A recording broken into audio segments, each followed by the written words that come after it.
Who has been appointed as Election Commissioner of India? Who has been appointed as Election Commissioner of India? অসমীয়াত খুদিছে আপোনালোকক ভাৰতৰ নিৰ্বাচন আয়োগৰ সদস্য হিচাপে কাক নিযুক্তি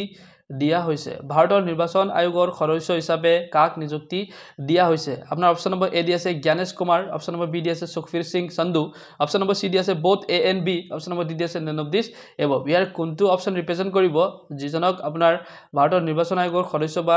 ইলেকশন কমিশনাৰ হিচাপে নিযুক্তিকৰণ কৰা হৈছে মনত ৰাখিব ইয়াৰ সঠিক উত্তৰ হ'ব আপোনাৰ option number C A and B Gyanesh Kumar আৰু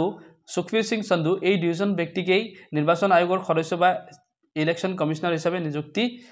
কৰা হৈছে মনত ৰাখিব ইয়াৰ লগত জড়িত থকা কিছুমান তথ্য জানিবলৈ চেষ্টা কৰিম বলক ভাৰতৰ বৰ্তমান নিৰ্বাচন আয়োগৰ অধ্যক্ষ হৈছে শ্ৰী ৰাজীৱ কুমাৰ যেহেতু নিৰ্বাচন আয়োগৰ তিনিজনকৈ সদস্য থাকে গতিকে তেওঁৰ লগত ৰাজীৱ কুমাৰ জিৰ লগত জ্ঞানেশ কুমাৰ আৰু সুখবীৰ সিং সন্ধুকো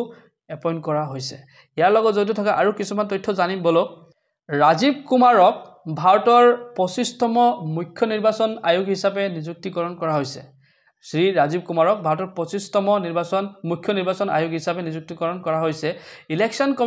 কমিশনৰ বিষয়ে নিৰ্বাচন আয়োগৰ বিষয়ে ভাৰতীয় সংবিধানৰ 324তম অনুচ্ছেদত উল্লেখ আছে নিৰ্বাচন আয়োগৰ সদস্যৰ সংখ্যা 3জন হয় এজন মুখ্য অধ্যক্ষ আৰু দুইজন তেওঁৰ সহকাৰী কৰ্মী হয় এওঁলোকৰ কাৰ্যকাল 6 বছৰ বা 65 বছৰ যোনটো আগত হ'ব তেওঁলোকৰ অৱসৰ হ'ব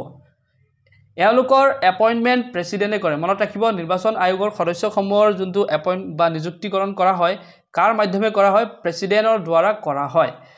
প্ৰথম যোনটো ভাৰতৰ ইলেকশন কমিশনাৰ আছিল তেওঁ আছিল আপোনাৰ সুকুমাৰ সেন মনত ৰাখিব সুকুমাৰ সেন আছিল ভাৰতৰ প্ৰথম মুখ্য ইলেকশন কমিশনাৰ বা মুখ্য নিৰ্বাচন আয়োগ আছিল